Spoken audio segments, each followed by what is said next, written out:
San Vicente Ferrer nació en 1350 en Valencia, España. Sus padres le inculcaron desde muy pequeñito una fervorosa devoción hacia Jesucristo y a la Virgen María y un gran amor por los pobres.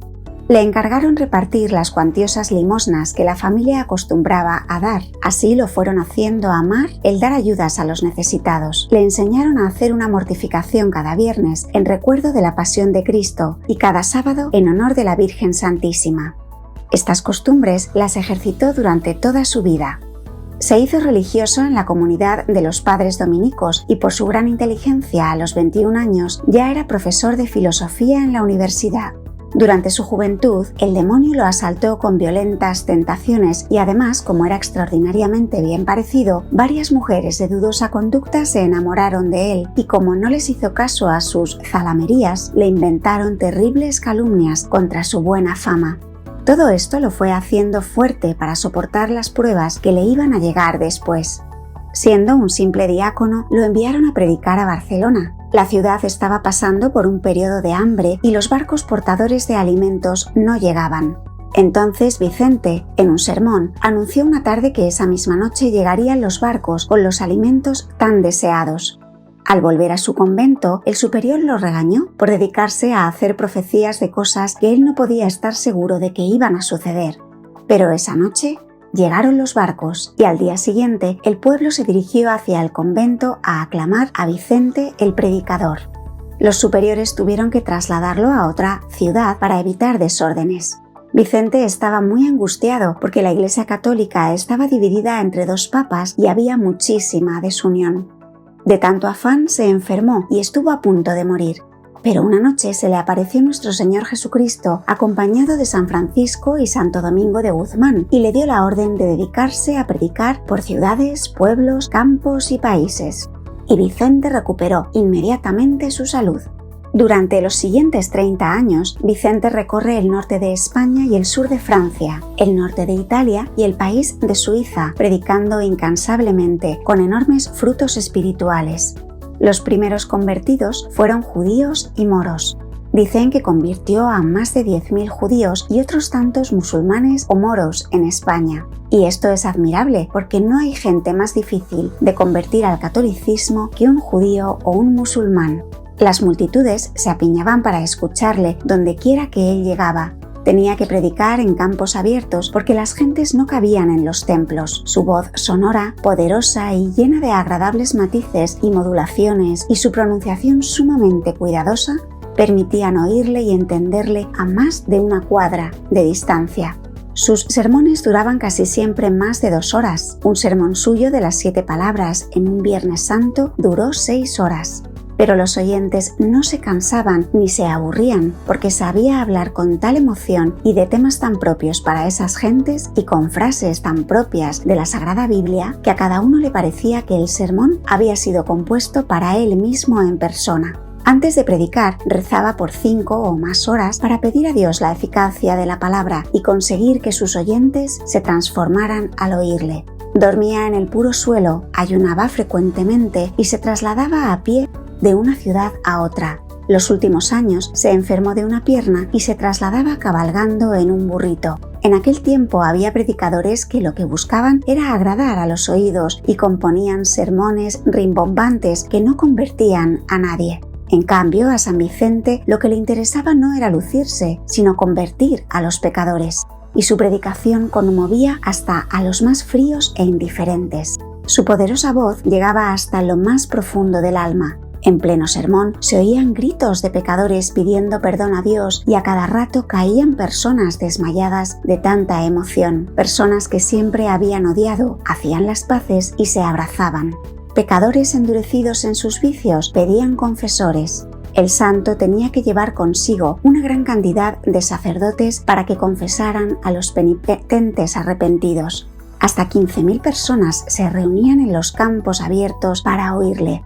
Después de sus predicaciones lo seguían 2 grandes procesiones, una de hombres convertidos rezando y llorando alrededor de una imagen de Cristo crucificado y otra de mujeres alabando a Dios alrededor de una imagen de la Santísima Virgen.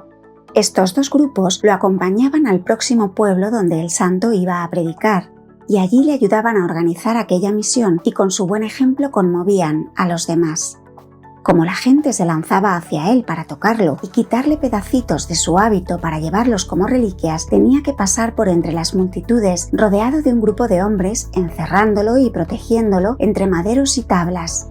El santo pasaba saludando a todos con su sonrisa franca y su mirada penetrante que llegaba hasta el alma.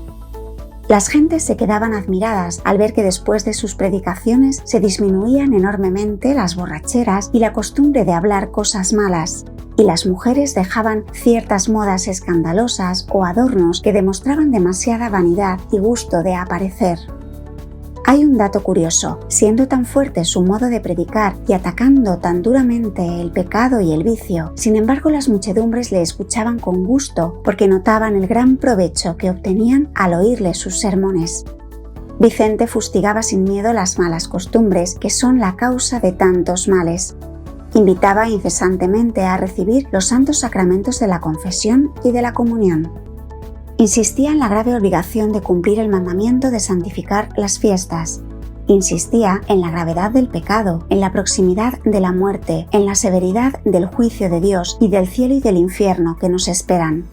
Y lo hacía con tanta emoción que frecuentemente tenía que suspender por varios minutos su sermón porque el griterío del pueblo pidiendo perdón a Dios era inmenso. Pero el tema en que más insistía este santo predicador era el juicio de Dios que espera a todo pecador. La gente lo llamaba el ángel del Apocalipsis porque continuamente recordaba a las gentes lo que el libro del Apocalipsis enseña acerca del juicio final que nos espera a todos. Él repetía sin cansarse aquel aviso de Jesús: «He aquí que vengo y traigo conmigo mi salario, y le daré a cada uno según hayan sido sus obras». Apocalipsis 22:12.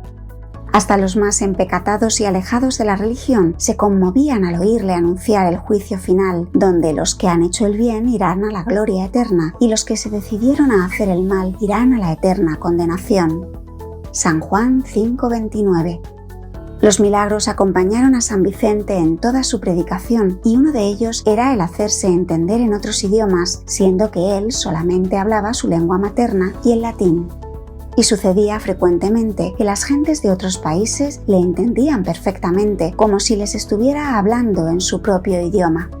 Era como la repetición del milagro que sucedió en Jerusalén el día de Pentecostés, cuando al llegar el Espíritu Santo en forma de lenguas de fuego, las gentes de 18 países escuchaban a los apóstoles cada uno en su propio idioma, siendo que ellos solamente les hablaban en el idioma de Israel. San Vicente se mantuvo humilde a pesar de la enorme fama y de la gran popularidad que le acompañaban y de las muchas alabanzas que le daban en todas partes. Decía que su vida no había sido sino una cadena interminable de pecados. Repetía: «Mi cuerpo y mi alma no son sino una pura llaga de pecados. Todo en mí tiene la fetidez de mis culpas». Así son los santos, grandes ante la gente de la tierra, pero se sienten muy pequeñitos ante la presencia de Dios que todo lo sabe.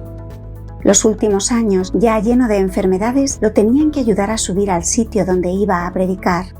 Pero apenas empezaba la predicación se transformaba, se le olvidaban sus enfermedades y predicaba con el fervor y la emoción de sus primeros años. Era como un milagro. Durante el sermón no parecía viejo ni enfermo, sino lleno de juventud y de entusiasmo. Y su entusiasmo era contagioso. Murió en plena actividad misionera el miércoles de ceniza, 5 de abril del año 1419. Fueron tantos sus milagros y tan grande su fama que el Papa lo declaró santo a los 36 años de haber muerto en 1455. El santo regalaba a las señoras que peleaban mucho con su marido un frasquito con agua bendita y les recomendaba: «Cuando su esposo empiece a insultarle, échese un poco de esta agua a la boca y no se la pase mientras el otro no deje de ofenderla». Y esta famosa agua de Fray Vicente producía efectos maravillosos porque como la mujer no le podía contestar al marido, no había peleas. Ojalá que en muchos de nuestros hogares se volviera a esta bella costumbre de callar mientras el otro ofende. Porque lo que produce la pelea no es la palabra ofensiva que se oye, sino la palabra ofensiva que se responde.